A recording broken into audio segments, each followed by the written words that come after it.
मैं reverend doctor Suresh Kumar के behalf पे आप सब लोगों का स्वागत करता हूं कि आज आप लोग YouTube में हमारी इस वर्चुअल सर्विस में आप लोग शामिल हुए हैं।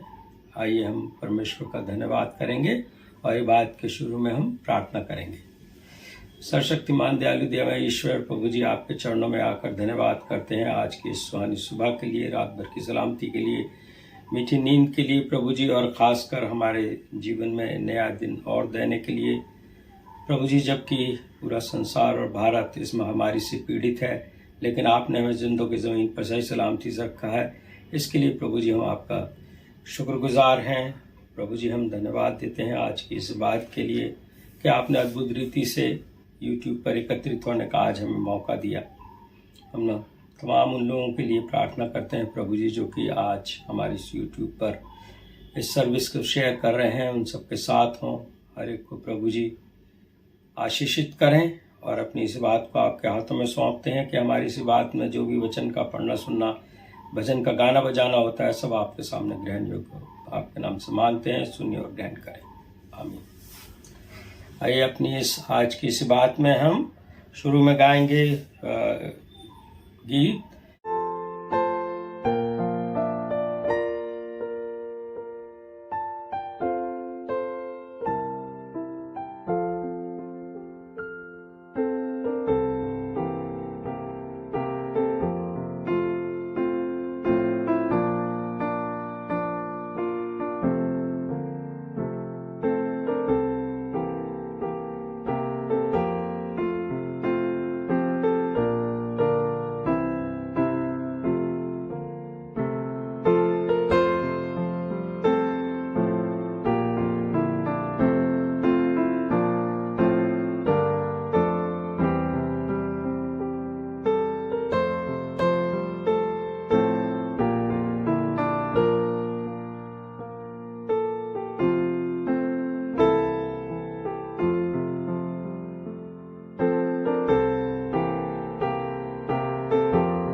गॉस्पल का पाठ पढ़ा जाएगा और हम सब लोग अपने स्थान पर खड़े हो जाएंगे। आज की गॉस्पल का पाठ हमें मिलता है मरकुस रचित सुसमाचार, उसका 12वां अध्याय और उसके पहले पद से लेकर 12 पद तक। Gospel according to saint Mark chapter 12 verses 1 to 12। आए यीशु मसीह तेरा जलाल हो।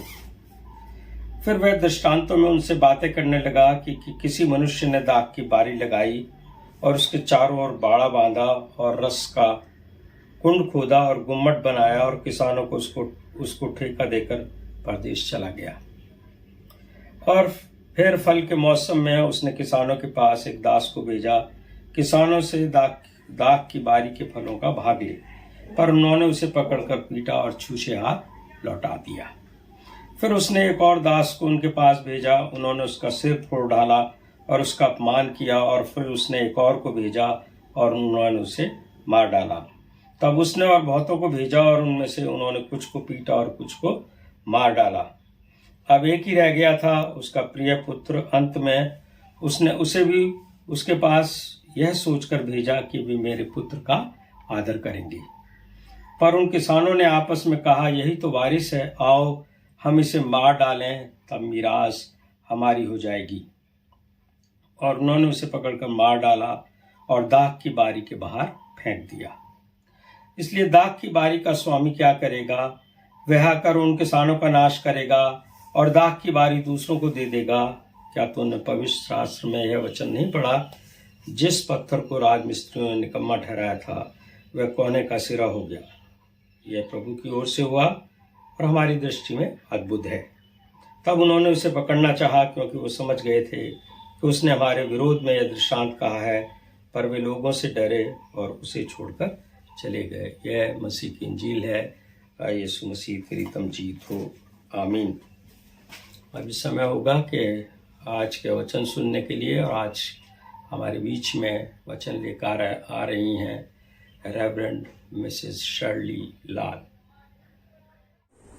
आप सभी को जय मसीह की।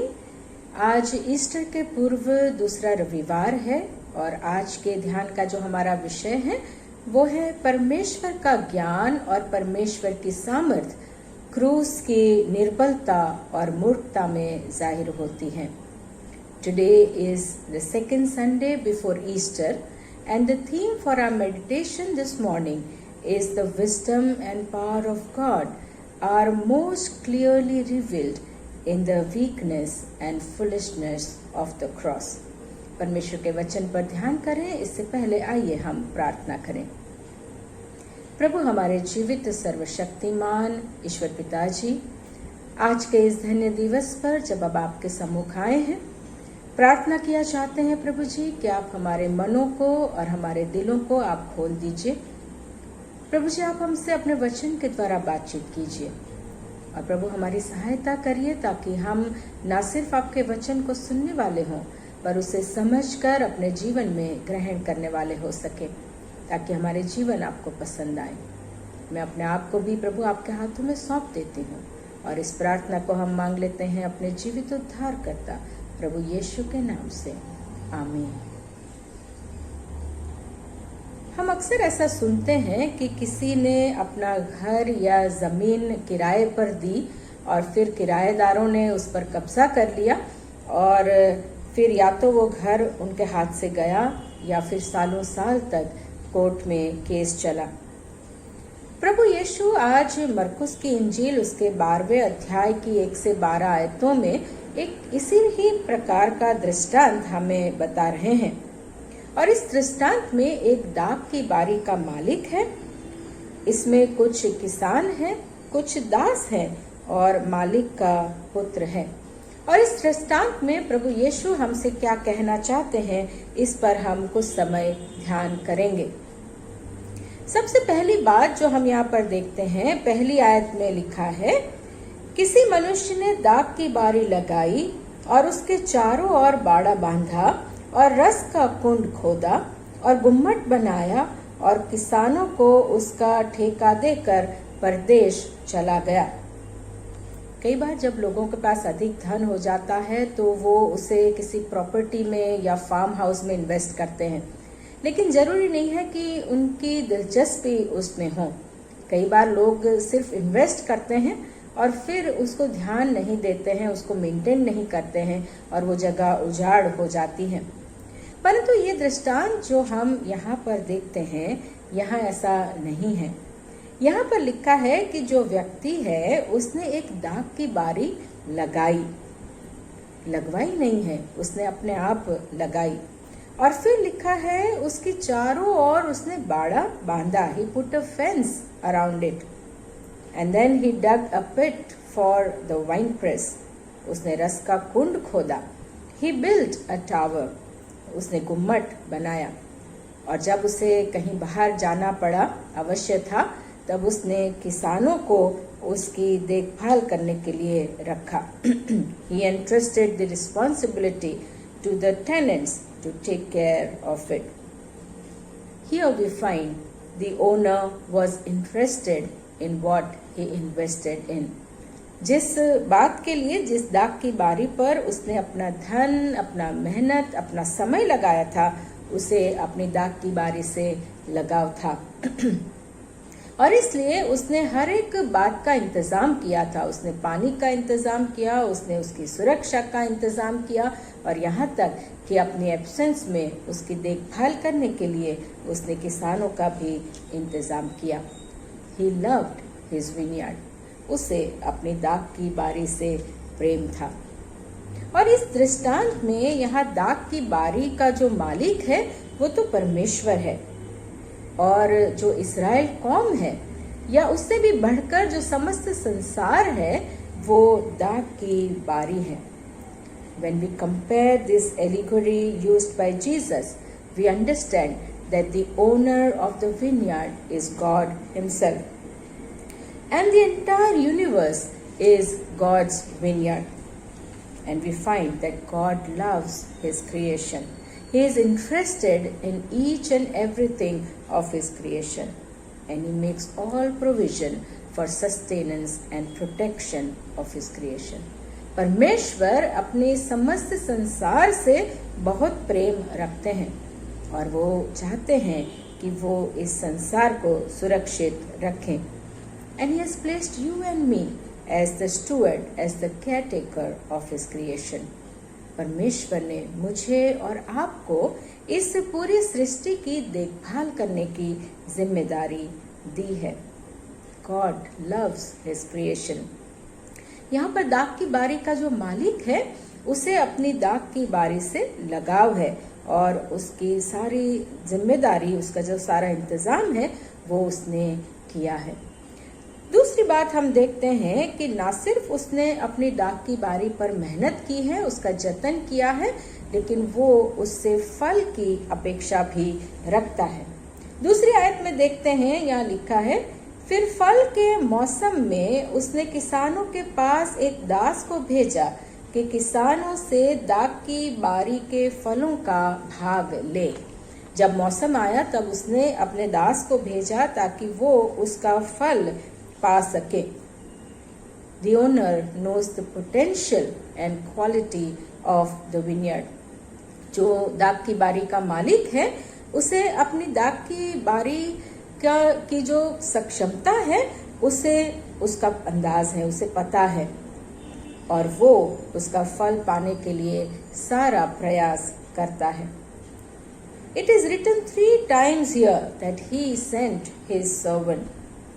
3 बार यहाँ पर लिखा गया है कि उसने अपने दास को भेजा और फिर लिखा है उसने बहुत से दासों को भेजा और आखिर में उसने अपने पुत्र को भेजा जो कि इस दाख की बारी का वारिस है ताकि वो उस दाख की बारी से फल ला सके। हम बाइबल में पढ़ते हैं, जो इतिहास में पढ़ते हैं कि परमेश्वर ने भी अपने बहुत से सेवक सेविकाओं को, नबियों को इस संसार में भेजा ताकि वे लोगों को परमेश्वर की आज्ञा का स्मरण दिलाएं और लोग परमेश्वर की इच्छा और योजना को जान सके और उसके अनुसार अपना जीवन जी सके। God does not want his creation to suffer and die, and that is why he keeps on reminding us to correct and amend our ways. मेरे अजीजों, जब हम इन रोज़ों के दिनों में हैं, परमेश्वर करे कि हम उनके वचन को जब पढ़ते हैं, सुनते हैं, उस पर ध्यान करते हैं और परमेश्वर जब अपने वचन से हमें स्मरण दिलाते हैं तो हम अपने जीवनों को जांचने वाले हों, हम अपने जीवनों को बदलने वाले हों ताकि हमारे अंदर पवित्र आत्मा के फल दिखाई दें। यहाँ पर दाख की बारी का जो मालिक है वो अपनी दाख की बारी से फल की अपेक्षा रखते हैं। तीसरी बात जो हम यहाँ पर देखते हैं कि दाख की बारी का मालिक जो है वो फल की उम्मीद में अपने सेवकों को भेजता रहता है, पर हम क्या पाते हैं? 3 से 8 आयतों में हम पढ़ते हैं कि जब ये दाख की बारी का मालिक अपने दासों को, अपने सेवकों को भेजता है तो यहाँ पर लिखा है जो किसान हैं, जो टेनेंट्स हैं, वो क्या व्यवहार करते हैं। कईयों को वो लिखा है उन्होंने उनको पकड़कर पीटा, उनको खाली हाथ लौटा दिया, उनका सिर फोड़ डाला, उनका अपमान किया और उनको मार दिया। जब दाख की बारी का मालिक अपने दासों को भेजता है तो किसानों को चाहिए था कि वो उस दाख की बारी का जतन करते, उसकी रक्षा करते और उसका फल उस मालिक को देते जिसकी दाख की बारी वो थी। पर उन्होंने उससे विपरीत किया। उन्होंने दाख की बारी का उपयोग किया, पर वो अपने लाभ के लिए, अपने स्वार्थ के लिए किया। They used the vineyard for their own purpose and pleasure. और उन्होंने मालिक के अधिकार को नहीं माना और इसलिए जो सेवक मालिक की तरफ से आए उन सब को उन्होंने मार डाला। However, we find the owner still did not lose hope.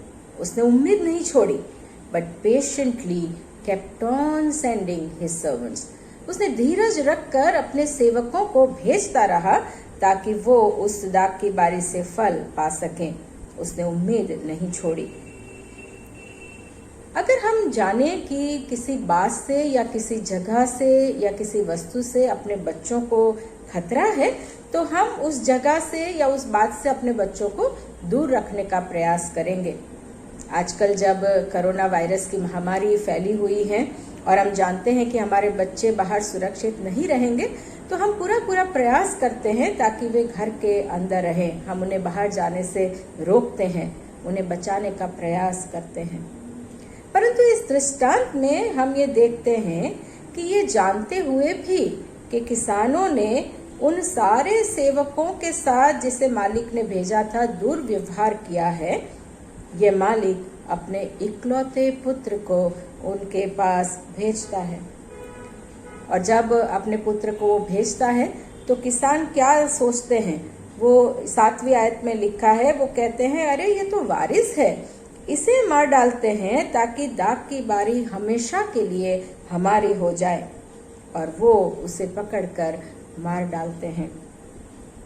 परमेश्वर ने भी ये भली भांति जानते हुए कि संसार ने उनके सेवकों के साथ क्या सुलूक किया है, ये जानते हुए भी कि वो उनके प्रिय पुत्र को भी मार डालेंगे, इसके बावजूद अपने प्रिय पुत्र प्रभु यीशु को इस संसार में भेजा।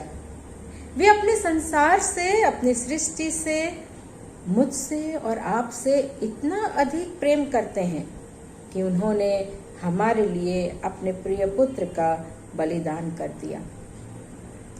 जिन लोगों ने प्रभु यीशु को क्रूस की मृत्यु दी, उन्होंने सोचा कि उनकी मृत्यु के साथ सब खत्म हो जाएगा। प्रभु यीशु जो इस संसार में परमेश्वर का वचन प्रचार कर रहे थे, वो सब अंत हो जाएगा।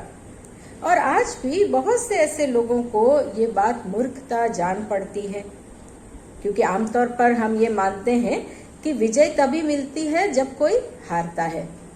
किसी को मार दिया जाए या किसी को दबा दिया जाए, किसी को हरा दिया जाए, तब हमारी विजय होती है, उसी में जीत है। परंतु परमेश्वर का मार्ग मेरे अजीजों अलग है। प्रभु यीशु ने अपनी मृत्यु के द्वारा शैतान पर विजय पाई और मसीह का यही क्रूस हमें विजयी जीवन भेंट करता है। Cross of Christ offers us a victorious life, a transformed life. प्रभु यीशु का क्रूस, प्रभु यीशु की सलीब मुझे और आपको एक विजयवंत जीवन प्रदान करता है। संसार ने सोचा कि प्रभु यीशु की मृत्यु से उसका अंत हो गया।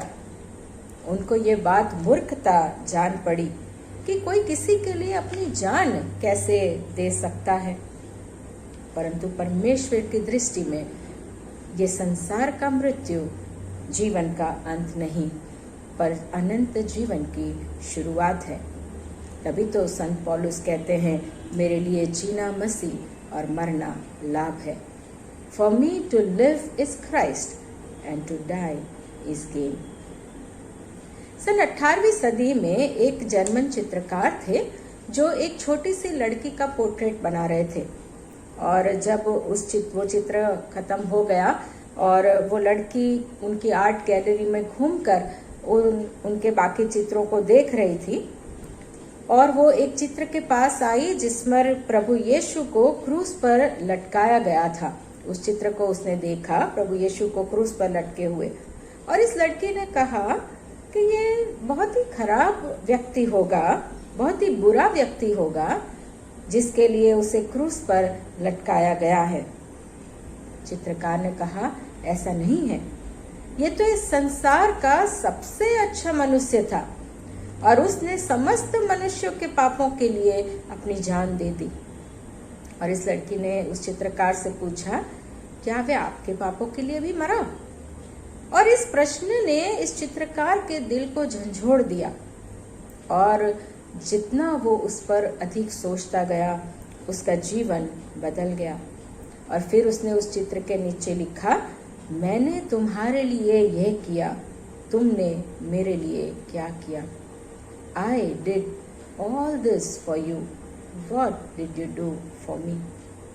और कई साल बाद एक और जवान था जिसने इस चित्र को देखा और इस कैप्शन को उसने पढ़ा, जो नीचे लिखा गया था उसे पढ़ा, और उसका जीवन बदल गया।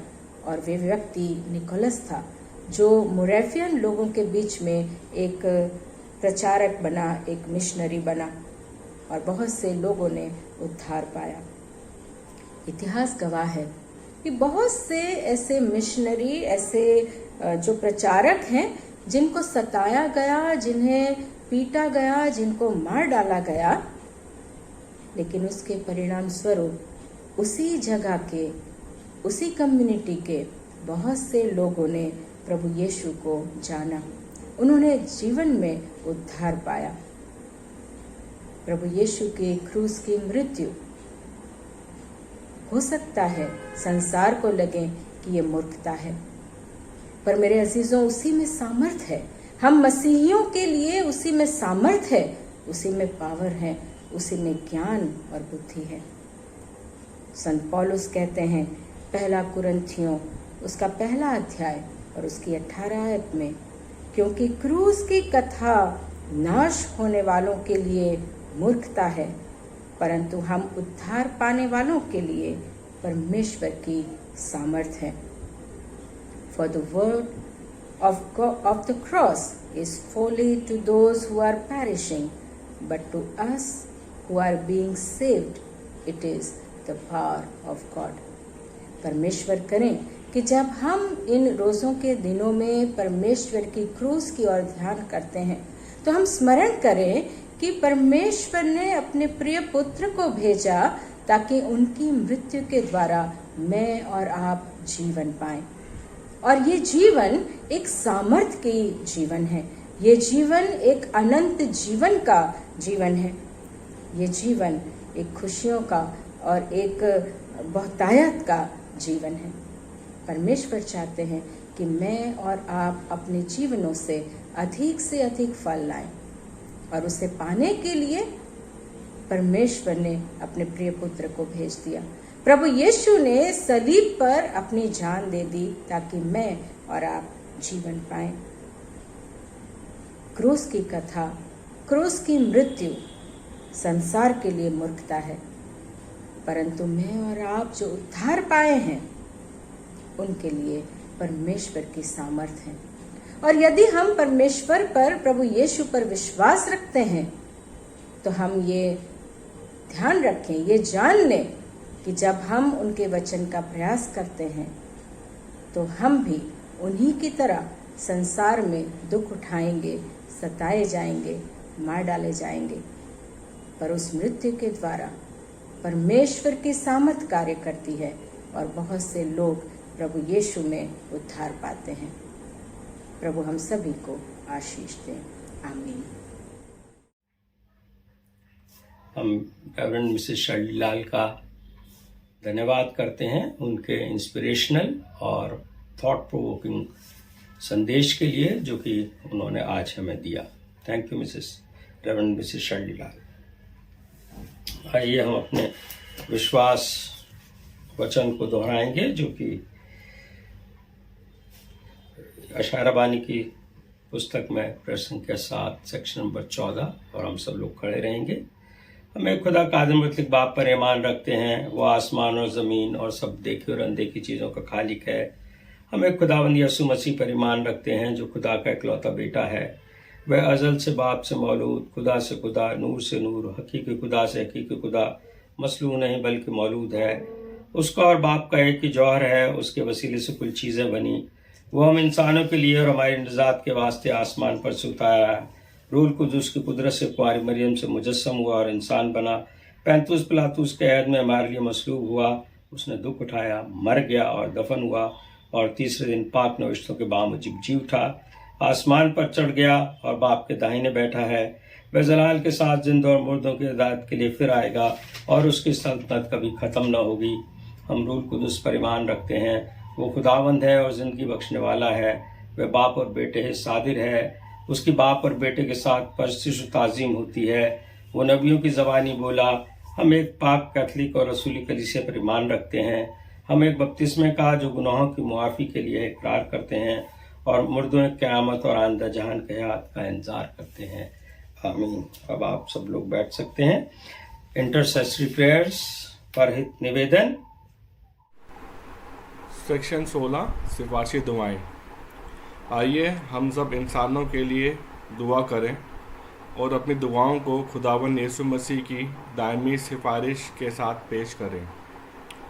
आय आसमानी बाप, हम तुझसे दुआ करते हैं कि सारे जहान में इंसाफ और सुलह कायम हो और हर इंसान बहुतायत से ज़िंदगी पाए। आय रहीम खुदावंद, हमारी दुआ सुन। उन सब के लिए जो इस शहर में बसते हैं और उन तमाम बातों को दूर करने के लिए भी जो एक दूसरे में फूट और झगड़े पैदा करती हैं, ताकि हमारे मुल्क में सच्ची एकता और मेल मिलाप की तरक्की हो। आए रहीम खुदावंद, हमारी दुआ सुन। उन सब के लिए जो खेती बाड़ी, उद्योग धंधे या व्यापार में लगे हुए हैं, सब मज़दूरों और कारीगरों के लिए और उन सारे लोगों के लिए भी जो हमारी ज़रूरतों को पूरा करते हैं। आए रहीम खुदावंद, हमारी दुआ सुन।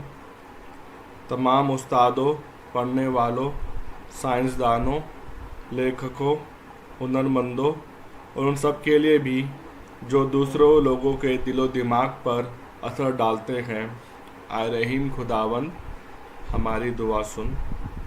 उन सब के लिए जो दुख या तकलीफ़ उठा रहे हैं, बेरोज़गार हैं, गरीब और भूखे हैं, मोहताज या कुचले हुए हैं, जो बीमार या मरने के करीब हैं, और उन सब के लिए भी जो उनकी मदद करते हैं। और ख़ासकर हम इस समय दुआ मांगते हैं गौरव के लिए, जिसे कोरोना हो गया है।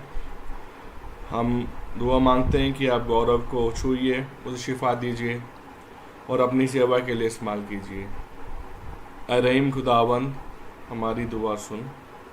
उन सब के लिए जिन्हें इस मुल्क और दूसरे मुल्कों में इख्तियार दिया गया है, ख़ासकर हमारे राष्ट्रपति, प्रधानमंत्री, इस सूबे के गवर्नर और मुख्यमंत्री, और उन सब के लिए भी जो किसी भी तरह का इख्तियार रखते हैं।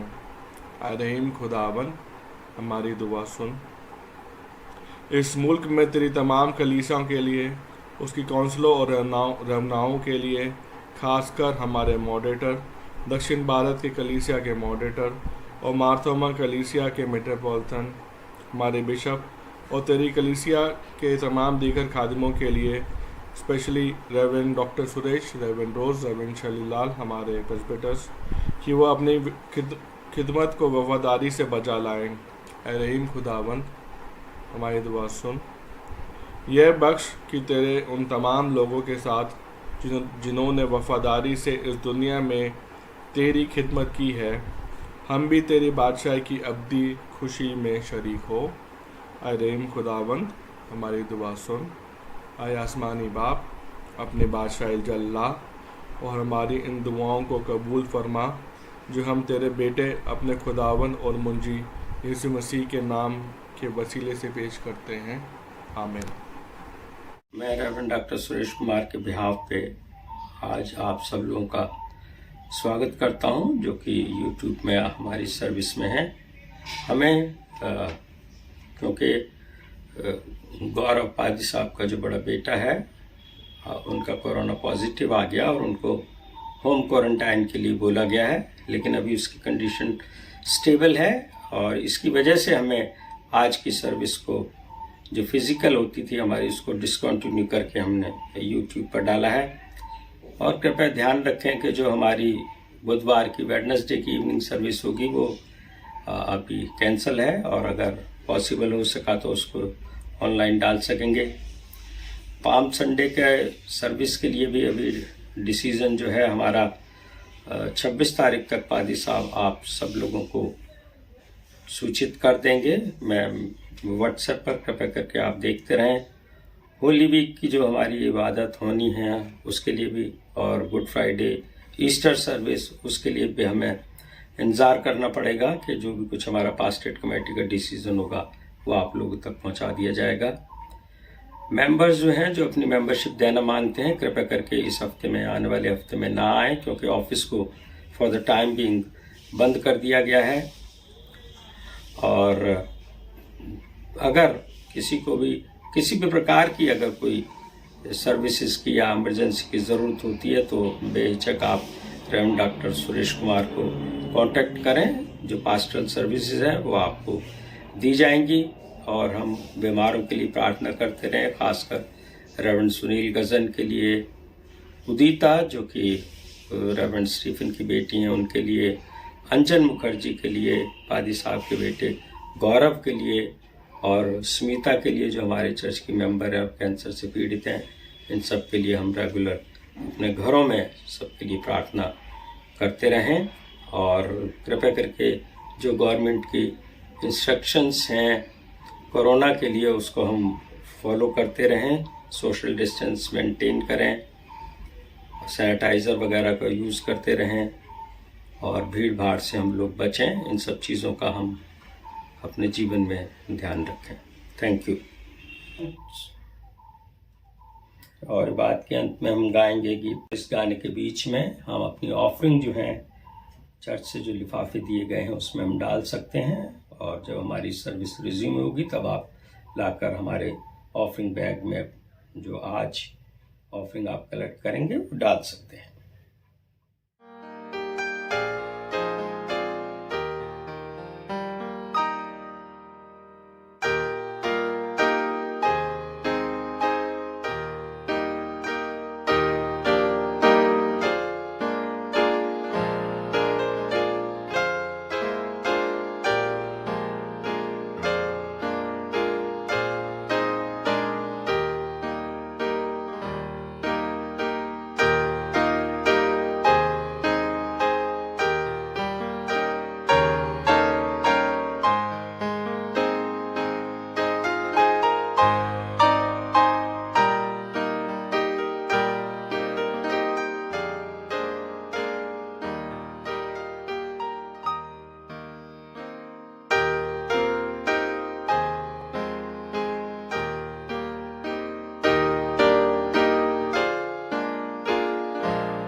आइए हम लोग प्रभु की प्रार्थना एक साथ बोलेंगे।